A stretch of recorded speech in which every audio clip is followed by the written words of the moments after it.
Hey guys, this is Buford Mobley with the Soccer Parent Lifestyle, and today we have a very special guest. His name is David Castellanos. He is the head men's soccer coach at Drexel University. David, we welcome. We appreciate you joining us. Thank you, Buford, and thank you to your page. Really excited. Hopefully we can give you some insightful information as we go through this interview.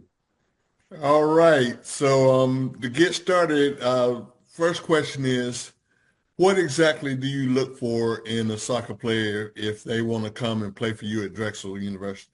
Oh, what a great question. And we could go in a lot of different directions in this, right? The first thing for me is it's kind of twofold, right? One, you need a good human, right? The one thing we always preach is that sports is an extension of life, right? And you can learn so many life lessons. So we need a good human. We need a guy that listens well and is respectful and share those similar values that we have and what we deem are really, really important, right? And there's nothing groundbreaking in that, right? Just a hardworking kid that's willing to work and be passionate about his craft. And then the other part of it is you need this skill set, right? You need this soccer skill set that can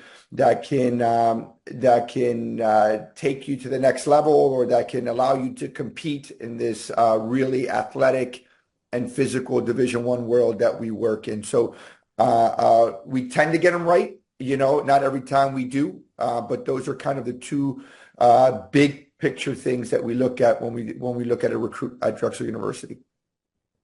All right. Now I'm getting to a question that we as parents always argue about. Drexel's a D1 university, and obviously, I looked at your roster. You have players from all over the world. Um, what level does a player have to play in youth soccer to play at a Drexel? The argument is that some people say that you have to be in MLS Next or ECNL, or you have no shot of playing D1 soccer. So what levels of youth soccer do you recruit from?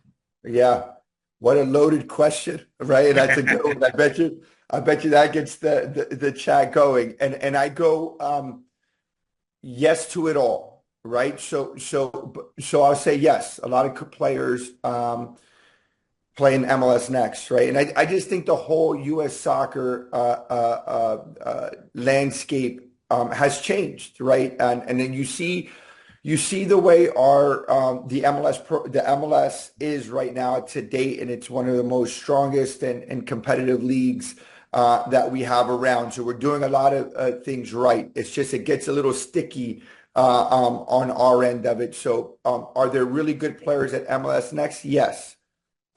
Is their mindset to go to college? I don't know, right? Sometimes they may want to have a pro pathway. And sometimes a lot of kids there don't. And that's the same for the ECNL level. And same for the USYS level, right? They could be playing EDP as well. They can also be playing in their local adult league or their local Spanish league, right? For some of the bigger cities, it's you can find players everywhere.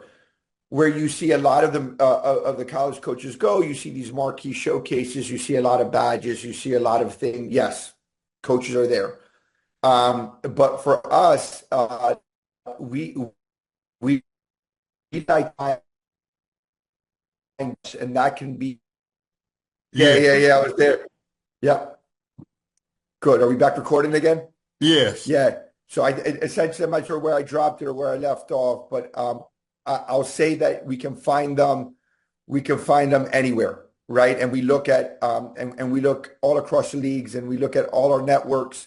And I don't know if it got cut off there, but for our local leagues, we have networks of guys that are from the area and that say, "Hey, Dave, this family may not know the opportunity or may not have the opportunity, but you need to come down and you need to look at them," right? And we will do those things too, right? So across the board, we look at all leagues to try to find the best fit for us. All right. Um, now, the landscape of college soccer is changing so fast. One of the things I think we're finally done with the COVID years, or this may be the last year. But talk about how the transfer portal has changed your job. Yeah, man. What such a hot topic, right? I just think it's now really easy for a player to leave. Um, and and sometimes there are really valid reasons for a player wanting to leave, right? And I tend to think that sometimes that the glass is more full than it is empty, right? Where he goes back to his family and they reflect and they go, you know what? Maybe the school is a little bit more expensive than they thought. Maybe they're not adjusting well to the city. Maybe they're not adapting well to the campus, and for those reasons, I go the portal's fantastic, right? Where the player goes to the coach and say, Coach, we love you so much. We love what we're doing here. I'm not fitting in socially or academically, and I go, okay, those are really good things, and jump on the portal, and at times maybe a coach may help them along the way so they can find the right fit. But and then you have this other one, right? Where this other bucket where players may not be happy soccer wise, and they may not be getting enough minutes, and they want to go somewhere where they can play. And then they'll go on as well, right? So you have guys on for various reasons, but now the access to potentially play at four different institutions for 4 years is there. Now, is that great? Look, I'm not the guy that's going to say that's all for or that's a great thing, right? But me personally, I don't like it if it isn't for a valid reason. I'm more of a little old school where I go stick it out and grind, for the next year and a half, and earn your stripes and use the full college season. When I mean the full college season, it's not just the fall. Use the spring, use the winter time to get really strong with the strength and conditioning coach, get your mind in a good place, get in a good routine. And then after a year and a half, 2 years, if those things aren't going your way, then we can talk about it, right? But it's so much, the players now have a lot of access to leave, but it is made it difficult, right? Especially for the 18-year-old kid or the 17-year-old freshman coming in when you're dealing with a sophomore, coming from, let's just say, a bigger school back down, right? Or a guy that has played Division II soccer at a really high level and now is looking to jump and to get into a bigger platform. It's really difficult for a younger player to find his footing.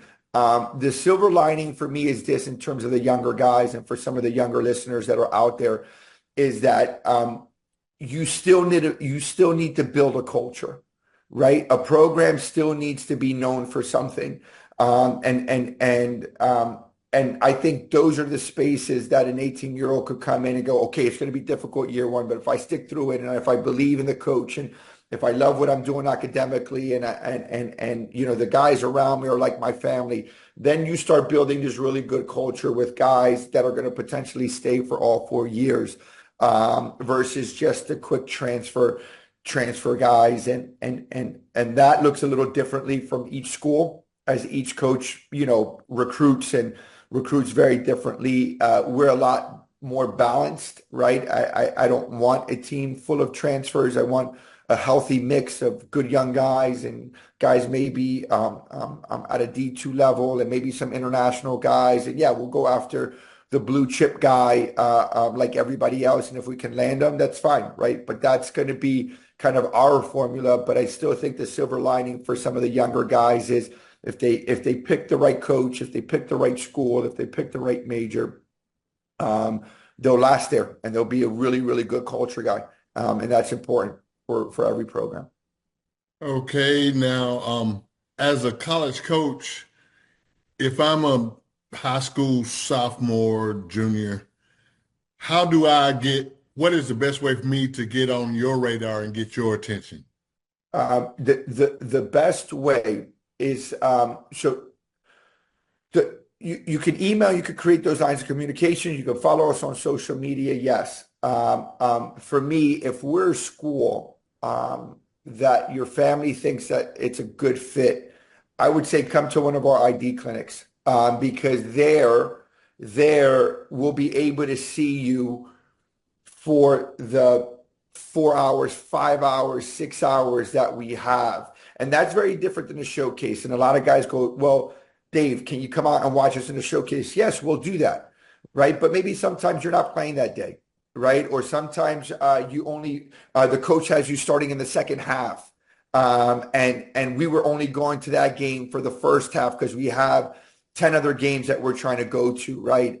And so it just gives us a little bit more of of right in front of us look at the player, and we're able to evaluate you, right? So for me is email us, continue to tell us what showcases or tournaments you're going to be at. But the best way to get my personal attention is where I'll be on you for the next 5, 6 hours. We'll be at our ID clinic that we're running. So Okay, now speaking of that, I understand that you guys approach ID camps a little different than most people, and I believe you call it the Drexel Experience ID camp. yep, So yep, yeah.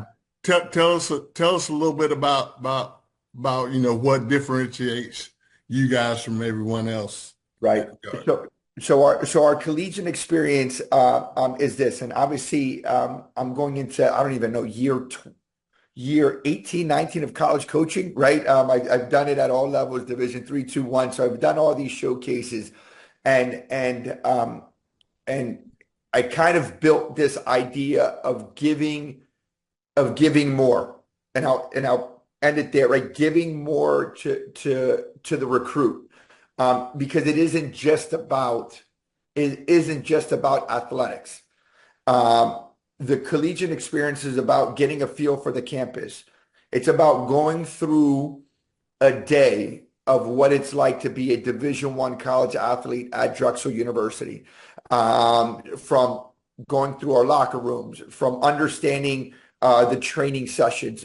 It's all underneath our game principle and our game model and the way we approach soccer at Drexel University and the success that we've been having for the last 5 years. And we had a fantastic season this last season, getting into the semifinals, and came up with just a little bit short of playing on a final. But a lot of this is taking the college player or the potential recruit through Drexel University's model, and then giving these recruiting talks that are in-depth recruiting talks, and no question is a dumb question from a parent, or no question is a silly question for them to ask, and we know we'll get a lot of families in different journeys, right? And some may be a lot more knowledgeable than others, but we really want to make this friendly environment where we take a deep dive and spend an hour in recruiting. And then after that is done, we take the boys to a proper training session as we normally would at college. And then we'll have our big 11v11 games where we'll be able to ID guys, and then we're able to take the group of guys and take them through what it looks like and what we call match day -1. So essentially the day before the game, how do we prep the boys? Let's say we're playing a big time conference opponent. Let's say we're playing Hofstra University or the College of Charleston, or Elon University. I know you guys are down in North Carolina, right? Yes. Our rivals, Elon, and take them through what a scouting looks like, and really showcase our staff. I'm really proud of the coaching staff and team that I have around me. And let those guys cook in their strength, and then the player and family can leave Philadelphia and go, you know what, that I got all the information that I needed. So over the years I go, okay, it's kind of easy just to roll a soccer ball out, invite a bunch of kids over to play, and say, okay, ID the best guys. But are you going to have these different touch point moments throughout the day where you're interacting with the family, or a family gets to hear me speak and be like, oh man, that guy's genuine, or that guy doesn't seem right, right? And get that feel, and or that one-on-one time during a break where I'm able to speak with a potential recruit, and he's asking me questions about his position and our need. And then you layer on top of these recruiting talks that we're going to have. So really want to take them through the journey and really want them to leave Philadelphia and Drexel saying that that was really worth it, right? Those are coaches that care, whether they're coming to play for me or one of the other coaches that we have coming on. I want them to say, you know what, that was a really, really good experience. And we've taken all the years of ID clinics that we've done, and we try to make this really, really good one for parents and players to enjoy. Okay, and got one final question, and it it it may be a tough one, but it's one that every parent wrestles with. Okay. During the recruiting process, all the gurus and everything will say, well, you should never talk about money when you're talking to a college coach. But as a parent now, I'm putting on my strictly my parent Yeah. hat. Money is a big part of what you're talking about, especially with how college tuition is, and soccer.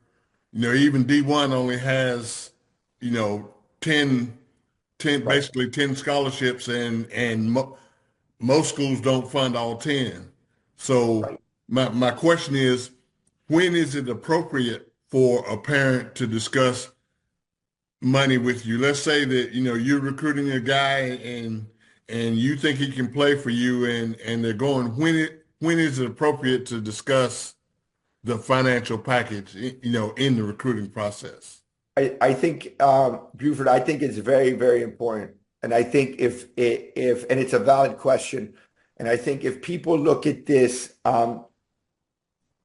on as a business, this is a business deal, then you shouldn't shy away from asking how much and what's the all aid that we're getting, right? So I know there may be some D3 listeners and families out there too, or people they may be thinking it. So when I say all aid, I say merit, financial aid, and if there's an athletic component to it, but that's more the D2 and the D1 level.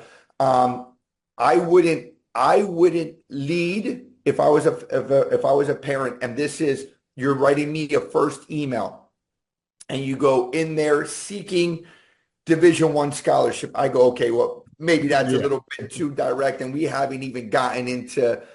I haven't even watched you play. I respect your ambition, but I also think that there's a little bit of there's a dance that has to happen here. And I mean what I mean by that is there needs to be a level of interest, right? So if I'm recruiting a player from North Carolina and I see him down at this showcase, and then I start emailing, and we get back and forth to email, and we're talking shop a little bit of what it is, and then I come out again to another, let's just call it within the month, come out again, and then I go, okay, I really like this kid, right? So now that's two contacts from the head coach or from the lead recruiter or from whoever it is, right? From somebody of an important position within the staff. And then we get you onto campus. Now we can talk, right? Now we can Yes. talk, because hopefully within that month of conversation, the family goes, I like Drexel University. I like their major. My conversations with the coach has been fantastic. And then now the fourth piece is missing. I need to go to campus. I need to see what it looks like. And then I need to talk about this financial package deals.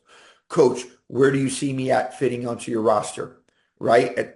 Am I going to be a high valued position? Or what did my numbers come back and look like from financial aid? And we submit everything with that application. Financial aid comes back, spits out a number. Merit comes back and spits back a number. Coaches don't have any really effect on any of that. That's ran by different people, and they use different formulas to do that. And we respect that process. But all my job now is to come back and say, you know what, you got this financial aid, you got this merit. Congratulations, you did fantastic at school. Here's, X amount of dollars. And then I think I was going to put you guys on X amount in terms of percentage athletics. So I think after the university has shown interest and you're on campus, I think it's more than fair to talk about your financial situation, and college isn't cheap. So it needs to be a topic. It needs to be a topic, and people can't run away or shy away from it. That's how. It's one of the reasons why people go on the transfer portal, right? One of the real reasons is sometimes they bit off a little bit more than they can chew. So I think if you get, again, giving you a little bit of my secret sauce in my college experience, but these are some of the unique skills that we'll be talking about. Is how does that look like? How does that conversation come about when we talk about money? How do you lead with that? If it's really uncomfortable, coach, we'll go into that. But I think in and around there would be my little tidbit tip for your viewers and your platform. Okay. All right. Well, Coach, I know you're busy. You're right in the thick of recruiting season, so we won't hold you. I certainly appreciate you giving us information. I think it's great information for our parents. And good luck to you in future upcoming seasons. Thank you for educating us, and I hope you do well. Thank you, Buford. I appreciate you inviting me. You're a great interviewer. Drexel University and myself are here for whatever you need. So don't hesitate. We'll love to jump on again and maybe answer and help with some of those tough questions. So thank you very much for your time as well. All right. Thank you.